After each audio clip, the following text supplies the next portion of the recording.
This is its financial history too, where money's past reveals tomorrow's truth. In 1891, a 14-year-old farm boy stuffed a $5 bill into his pocket and disappeared into the world, never to return home again. People thought he was just another runaway kid. But what no one realized was that this quiet boy had a mind sharp enough to see patterns hidden inside chaos. Patterns that would one day make him richer than entire corporations, and turn him into the most feared trader on Wall Street. This is the unbelievable rise and heartbreaking fall of Jesse Livermore, the man who predicted America's greatest financial disaster before anyone else even felt the storm coming.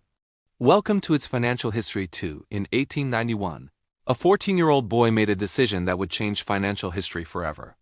With only $5 in his pocket, he walked away from his family's corn farm and disappeared into the unknown. His name was Jesse Livermore, a quiet, skinny kid who looked completely ordinary. What no one knew was that he possessed a rare gift, a mind built for numbers, patterns, and probabilities. 38 years later, that same boy would stand at the center of the most devastating financial collapse in American history. Millions would lose their jobs, homes, and savings. But Jesse?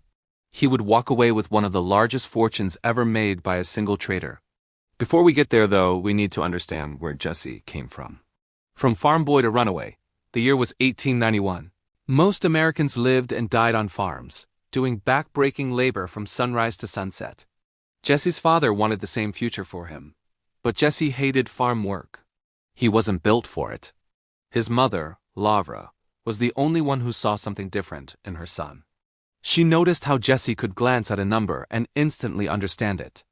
Even his school principal warned her that Jesse was wasting his talent on the farm. So one cold morning, when Jesse's father was working far from home, Laura quietly slipped her son a $5 bill and told him, "Go. Don't look back. Use your mind, not your hands." She had no idea she had just unleashed one of the most brilliant and eventually self-destructive traders Wall Street would ever know. The bored boy, who could see the future. Jesse arrived in Boston with hope, hunger, and a razor-sharp mind. His first job was writing stock prices on a giant chalkboard at a brokerage. They called him the bored boy, but while most boys simply wrote the numbers, Jesse studied them. He noticed patterns, tiny shifts that escaped every adult in the room. Within months, he realized he could predict short-term price movements simply by observing past behavior. By the age of 16, he saved enough for his first trade. He bought Burlington stock and made a profit. It wasn't much, but it lit a fire inside him. It wasn't the money he loved, it was proving that he could outsmart the market. Before I continue, if you're enjoying this kind of deep dive documentary storytelling, make sure to subscribe to the channel. It really helps support everything we do. Now let's continue.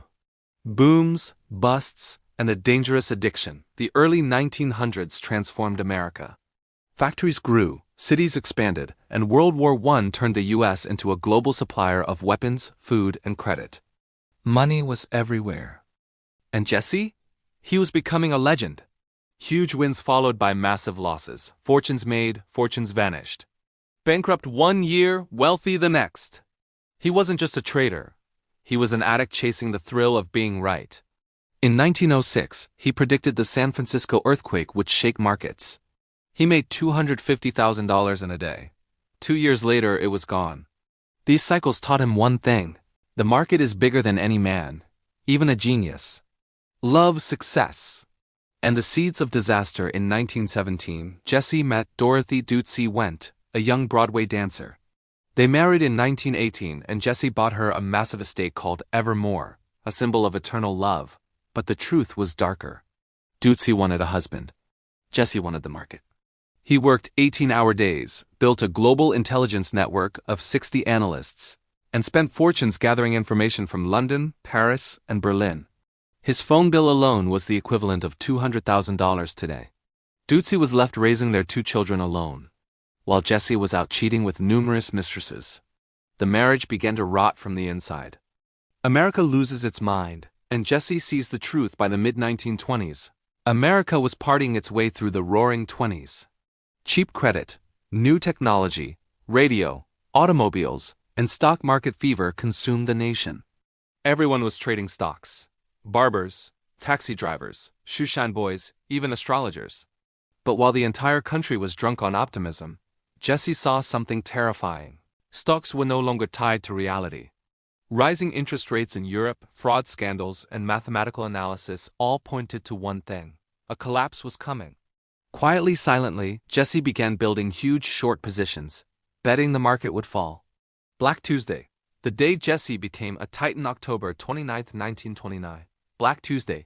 16.4 million shares traded. The Dow collapsed. Banks failed.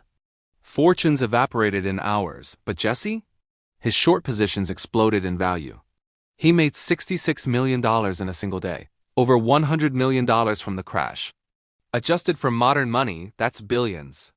He drove home in his Rolls-Royce that night, finding Dootsie terrified, thinking they were ruined. Instead, he calmly told her, "We're richer than ever." But across America, millions had lost everything. Very quickly, people looked for someone to blame. And they chose Jesse. Threats poured in. He had to hire bodyguards. The richest man on Wall Street had become one of the most hated. The fall no one saw coming. The crash didn't just break America. It broke Jesse's life. His marriage collapsed. Dootsie descended into alcoholism and had an affair. They divorced in 1932. She remarried within an hour of signing the papers. Even worse, the market itself changed. New regulations, the SEC, and oversight made Jesse's old methods useless. The free-flowing wild market he once dominated was gone forever. By 1934, he had lost nearly everything. The fortune from 1929? Gone. Then tragedy struck. His son Jesse Jr. was accidentally shot during one of Dootsie's drunken episodes. Though he survived, Jesse never emotionally recovered. He remarried, tried to rebuild, but the magic was gone. Trade after trade failed. Debt piled up. His confidence vanished. The final collapse on November 28, 1940, Thanksgiving Day. Jesse Livermore walked into the Sherry Netherland Hotel in New York. He ordered 2 drinks, went to the men's room, and took his own life. In his pocket was a heartbreaking note. "I am tired of fighting. My life has been a failure." This from a man who beat the market like no one else ever had.